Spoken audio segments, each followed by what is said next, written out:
So I apologize after these two institutional talks. I'm going to do more like a philological talks on two political events that relate to the history of relationship between churches, politics, and Hungarian psychology.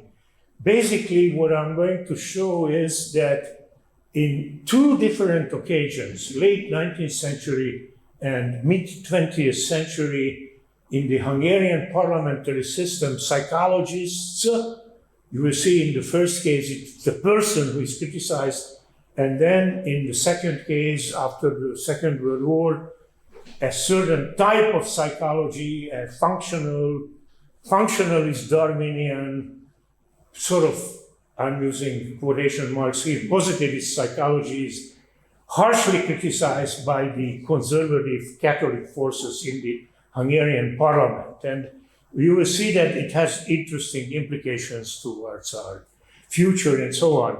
As a caveat, I would say that these are not just two examples of many discussions in the Hungarian parliament.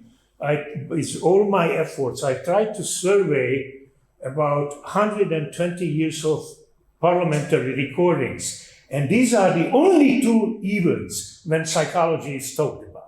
You see? So from the 1870s until today, that's the only two occasions. So though they are exceptional, but still very telling, why were they so provocative? No, this just shows that as a background, I'm going to detail the political background of the two situations in detail, but just to show that from the 1890s to the mid-20th century, of course, there was a lot of development of modern psychology proper. I'm indicating with green the birth and differentiation of modern psychology as we conceive it today, and with the sort of hogy mondják azt, hogy lila? Yeah, with purple, I'm indicating that the modern psychology was many times seen as a challenge by conservative, especially Catholic forces. Again, as a footnote, you may be interested, why am I talking here about Catholics? Hungary, there are little differences according to who does the statistics, but basically it's unlike Italy or Poland.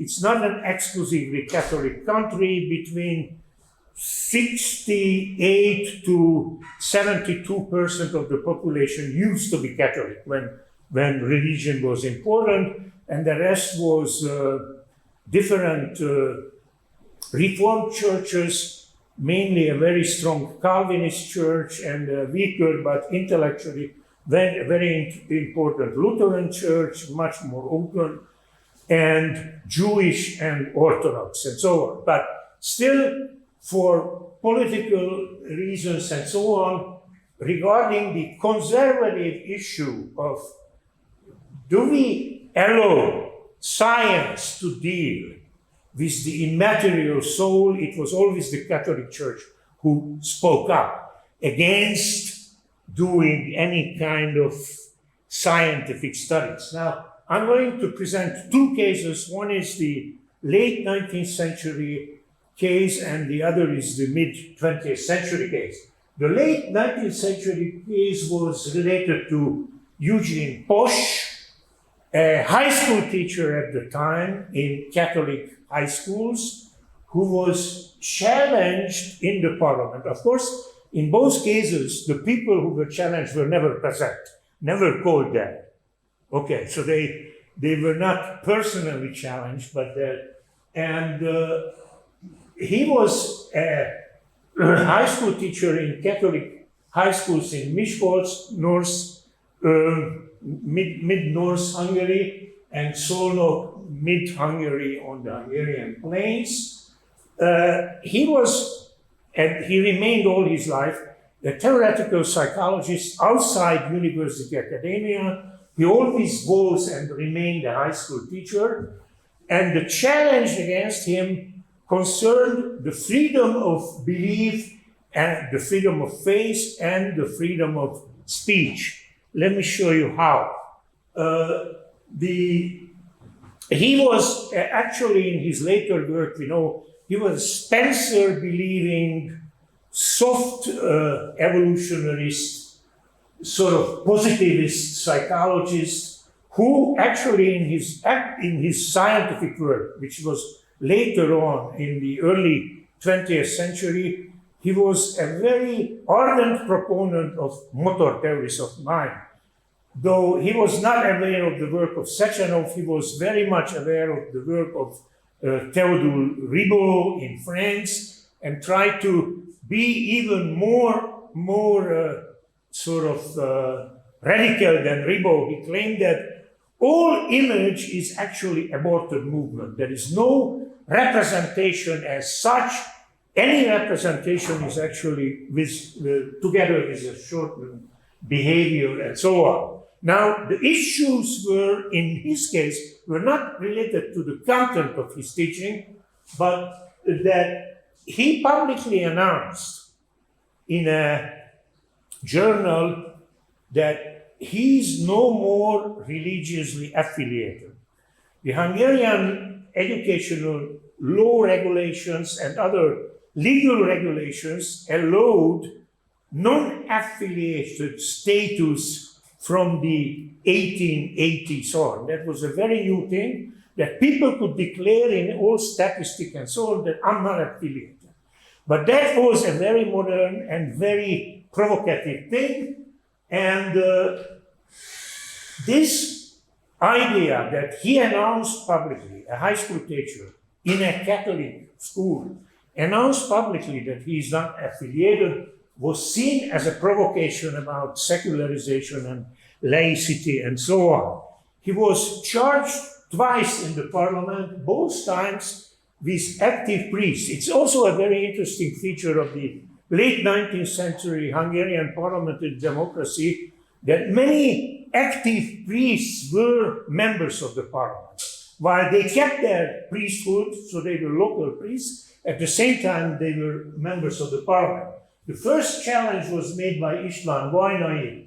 Vajnai was a village, for a small village in southwestern Hungary, a member of the parliament in the Independence Party. The Independence Party was at the time an opposition party. Very interesting for those who don't know Hungarian political history that between 1870 and the First World War, the dominant party in Hungary called itself Szabadelvű Párt, thus liberal party. So what we consider to be a sort of middle-of-the-road conservative leadership was calling himself as liberal, and the independent guys were against this. So now Vajai was writing a lot of pamphlets against laicity and secularization. He was against civil marriage, he was against state-run schooling, and he challenged the Minister of Education for the fact that, as I mentioned before, that Posh announced that he was a non-affiliated person. Now, Gyula Vlasic was a liberal Minister of Education. Vlasic was made famous very young, only as a member of the parliament, for promoting the case of civil marriage. He had no official position, but he was the key speaker in the parliament to speak up for introducing civil marriage. He was using, if I can be cynical, very interesting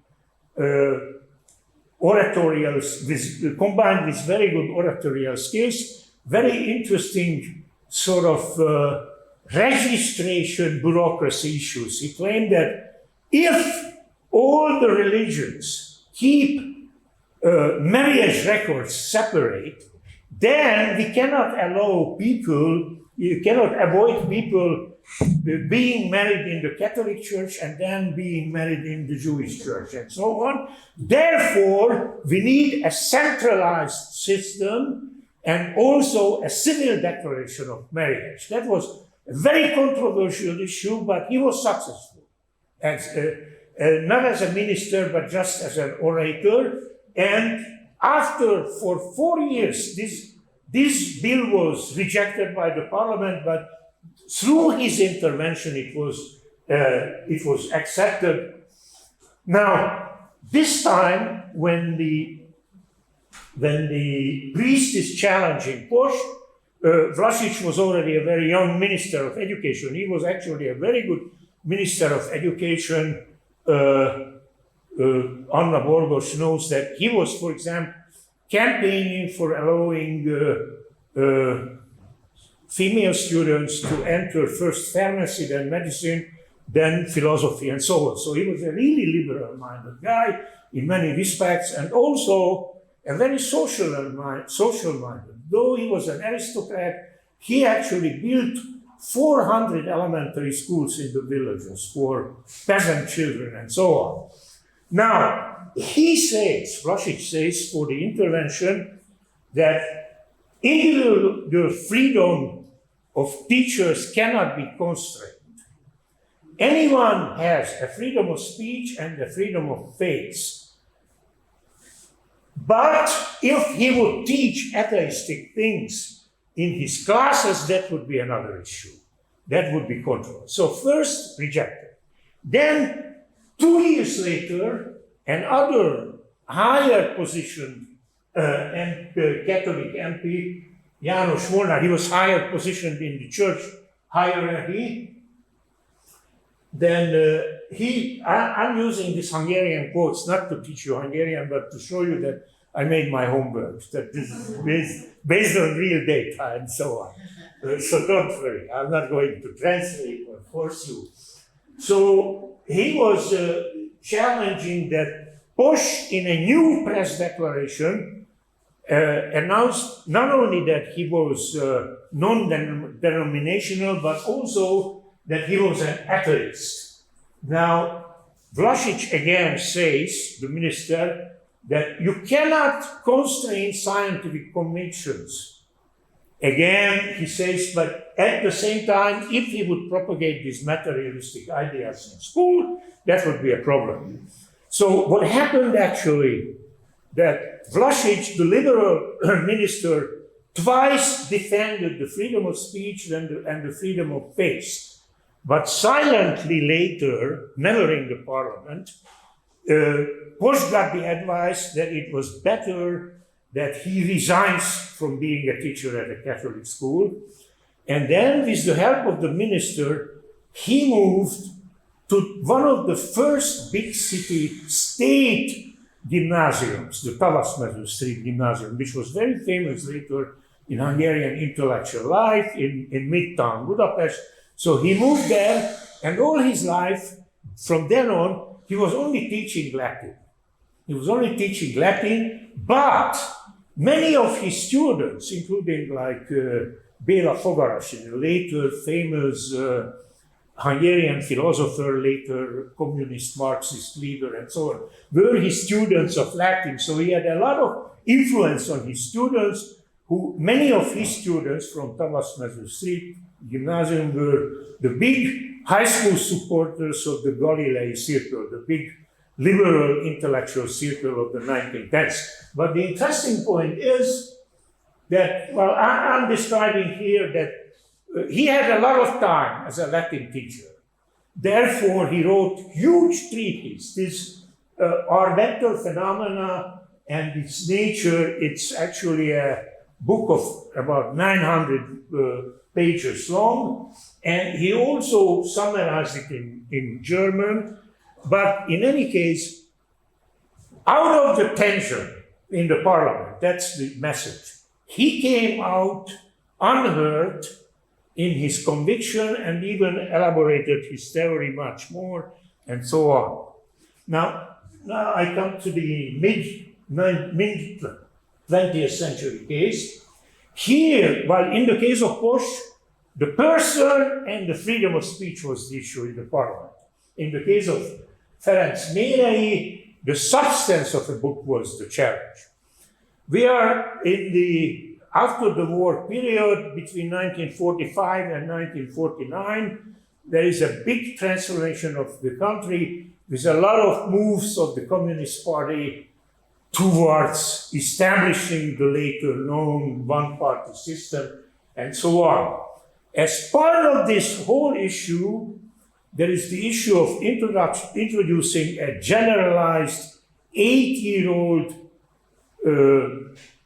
elementary school system. That was contrasted to the earlier tripartite division of students around 10 years of age into elementary school, so-called civil school of 6 years, and the gymnasium of 8 years. So the new idea was that there's going to be an 8-year-old compulsory education for all. And Ferenc Mérei, whom we know for other reasons as a big leader of Hungarian pedagogy movement and social psychology and so on, was a campaigner on behalf of the Communist Party also for this 8-year-old comprehensive school system. And as part of this, he published together with his associate Anna Gleiman an extremely interesting textbook for the would-be 8-year-old school, The Life of Humans. It's actually a very interesting reading even for today. It's a combination of Darwinian plus neuroscience approach, whatever we had in the 1940s to the human mind, combined with a lot of speculations about how culture is formed and how human beings as social beings are regulated both on the societal and on the interpersonal level. It's certainly a very complex book for a 14-year-old kid, but that was not the only challenge. The book was challenged by a very famous female member of the parliament, Margit Slakta. Again, Anna Borgos knows much more about her than I do. Slakta was the first female member of the Hungarian parliament in 1920. She was a member of the parliament for 2 years. Then, because of a tension, she was a nun.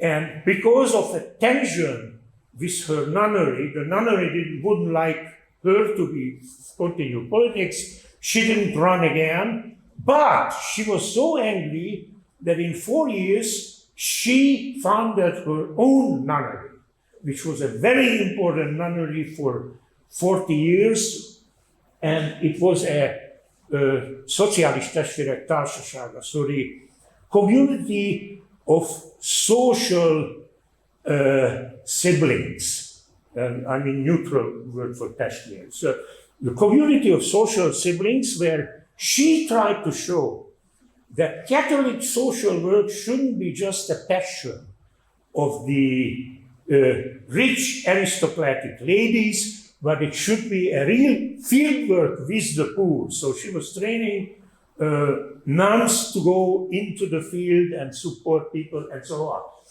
Anyway, in this time, in 47, she's again the member of the parliament on the chapter of her own party.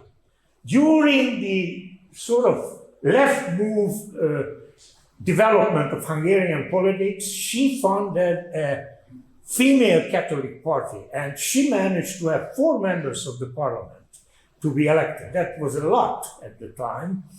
And as a spokesperson for this, she stood up and spoken against the book of Mérei in the name of criticizing the deterministic image of humans. She claims that, in fact, all deterministic vision of humans is leading to an instrumental vision of humans, that humans are only instruments in the hands of political power, and so on. And her basic claim is, and that's a very challenging and provocative claim, that with no God, we don't have value system. The only value system is Christian faith. The interesting point politically is that she's not raising this whole issue as a challenge to the Minister of Education or whatever. The whole issue is raised in an open debate of the parliament about the first communist-initiated 3-year-old plan. So she's using the issue of the 3-year-old plan to claim that if there is no God, then people are not going to work properly. To work properly, you need values, and values can come only from Christianity and so on. There is a vivid debate. The debate took about 3 hours about her intervention. She's claiming that these guys want to teach Darwin to children. Then the communists are claiming that, so rather than Darwin, you should introduce 25 stick beats to discipline children. And then again, they also provocatively asked, do you really believe that Darwin was a communist? Then she's defending herself that actually the monkeys will thank you for all that. Because in your monkey vision of the world, humans are simply tools for industrial production. And there is no, here comes the, then she says that with all the communist power taking place in Hungary, we will see that people in mass will be deported. The Swabish, part of the Swabish population, the Hungar-Dutch population, was actually really transported to Germany after the war. Then the communists say, but at least they were not gassed as the Jews. And do you agree with the deportation of the Jews and so on?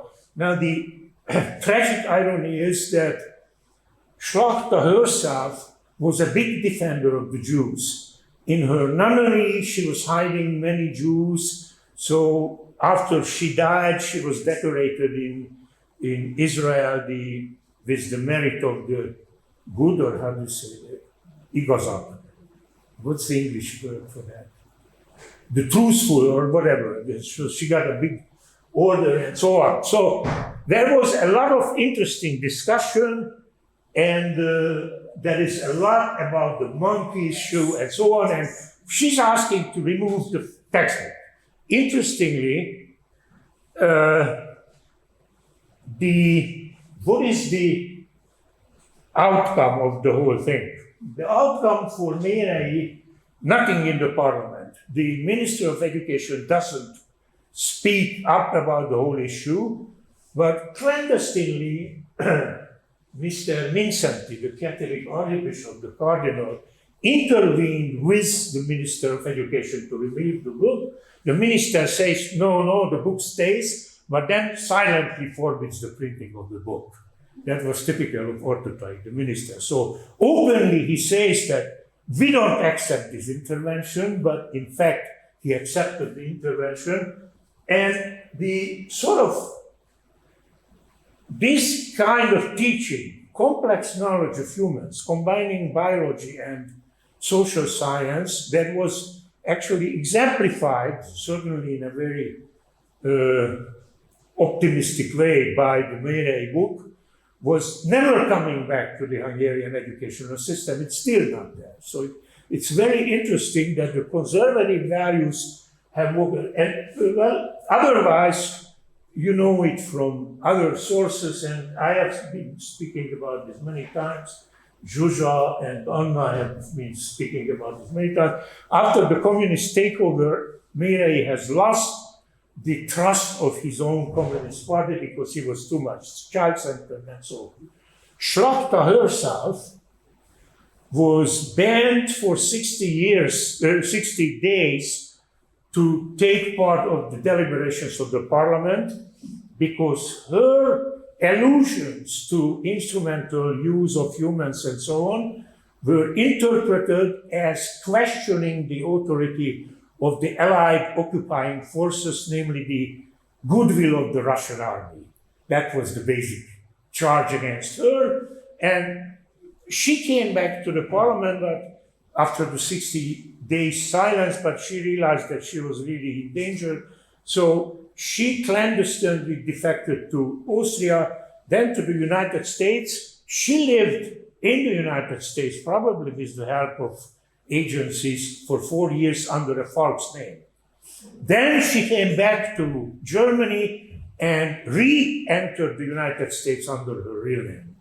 And she has become very famous. Under her pseudonym, she was a big speaker of the Radio Free Europe and all sort of pro-American radios and so on. So probably she was helped by different agencies. Now, the moral is that it's a very interesting issue in Hungarian intellectual history that many times the question is raised that the value system and the moral indoctrination of the young mind should be a church privilege. That's really a background.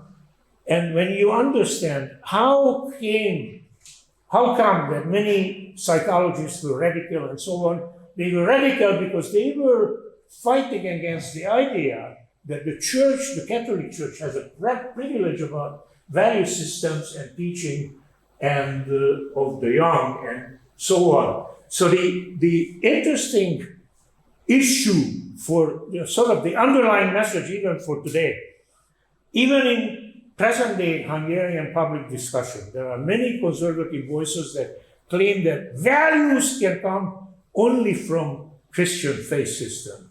So the whole issue that values can be secular is forgotten in all this discussion, and that's a real threatening message of the history teaching here. Thank you for your attention.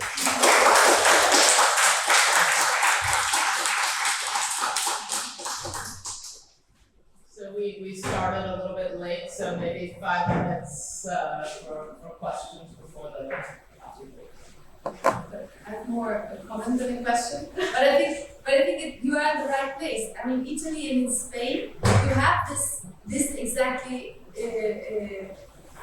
problem of the church being in charge for centuries of the education of the child and protecting their influence on the youth and the values on the new generation.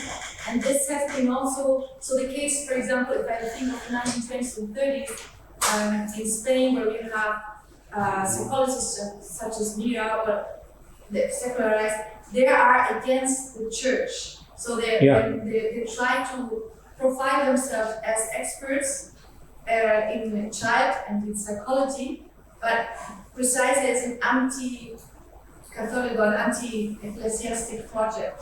So I think it's an interesting case. It's very interesting to see how this develops in Hungary. But there's also nice connections because similar things were happening in Yeah, thank you for this comment. Let me add one thing. The Catholic Church was never unified in Hungary. So when Posh, the first guy, in 1920, he was elected to be a member of the Hungarian Academy. He died very soon in the Spanish flu. But his promoter in the academy was a big Catholic leader, Julius Koresh. So another Catholic. So the Catholic Church was divided. The Catholic politicians, priests becoming politicians were the extreme conservative. And Cornish, for example, he was pro-modern psychology and at the same time being a very high-ranking, influential figure of the Catholic Church. So the Catholic Church was divided, but the politic-making Catholics were very much in favor of value comes only out of the church.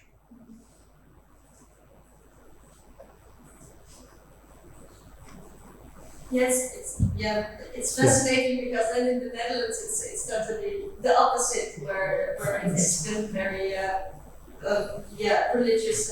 Religion has always been very much your own thing, like that's your problem, what your affiliation is, and every affiliation is welcome. And so it's a completely different story.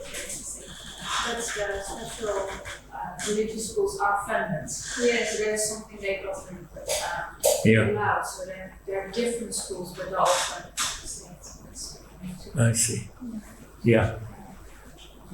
Well, there are rival traditions of relation between church and psychology and politics, it seems to me. Yeah. in some sense. What happened to Mireille's 1947 book? Okay.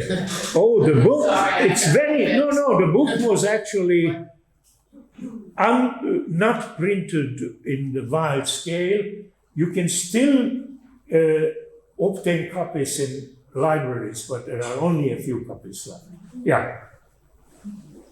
Yes. Yeah, so in broader kind of history of science, a lot of people have written, a lot of Americans have written about these kind of court cases and debates around sort of teaching evolution and so on. So I think this is a really, just as more a comment than a question, but a really valuable, different kind of case that fits into the same kind of schema. But so I'm really encouraging you, I guess, if we're publishing this, also to make reference to all of this and draw some comparisons, perhaps. Actually, it's a very important comment because the Dayton Darwin trial is in fact mentioned by the communists participating in this 1947 debate. So they are aware of this and they say that, do you want that? We are not in 1924 and we are not in America. That's what they say. Yeah. Yeah, and following up on Kim's comment, I have also a colleague in Spain, Monica Valtonde, who looked a bit on the 1930s about the parliamentary discussions, whether there's a psychological topic also coming up, so a bit like you, right? To see a bit. And what she found was that there were psychoanalysis came up when they were discussing the problem of marriage and divorce, the possibility, the need for women to be able to divorce, to have, if they're not satisfied, and all these discussions where psychology came in through a certain politically active physicians who had connections or background in psychoanalysis. So it's an interesting tool we're using. And it would be nice to see a bit, and that I happen to know this research because she's a colleague, but I'm sure that there are more, to see also how, because it's a very good tool to see what transpires here, right? Yeah. And in what sense is science or psychology here informing or backing up certain positions in the parliament. So I really like your approach. Thank you. Yes. Csaba, I think you offered a great opportunity to this big debate between the situation, for instance, of the Catholic Church in different councils. Of course, in Brazil, we have this ambiguity also.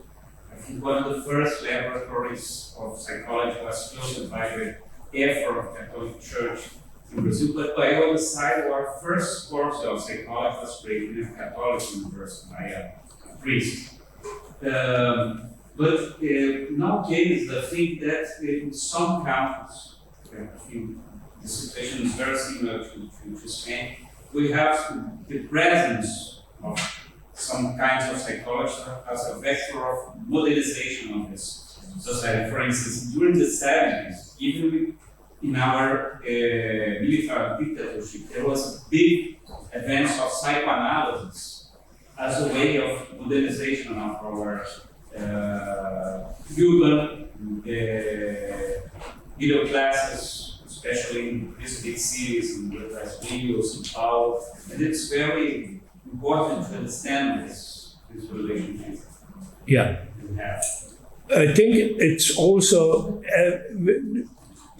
in a full image, one has to be very specific about the different varieties of what the Catholic Church was doing. At the same time, when these two guys in 1890s are raising issues in the parliament against the psychologists, blah, blah, blah, the Catholic school system introduces psychology and logics in 1980 as obligatory subjects in high schools.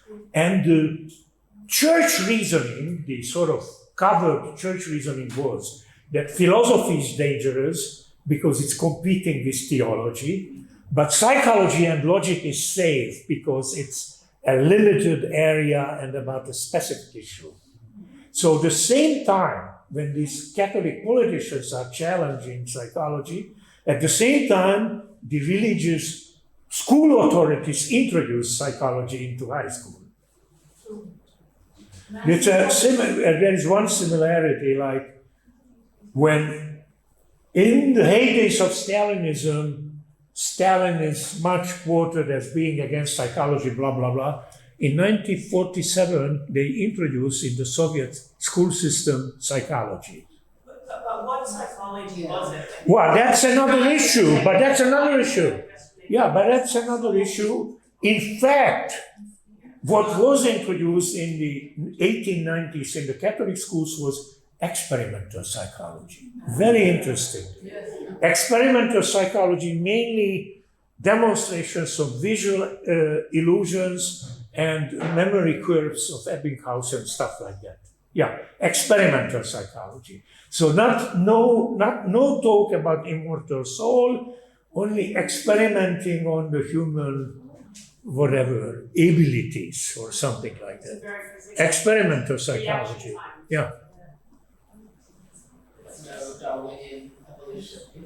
No Darwin, no evolution, but experimental psychology as such. Yeah. Thank you all very much for a very, very interesting session, and we have a bit of coffee break left, and we can continue the discussion. Thank you.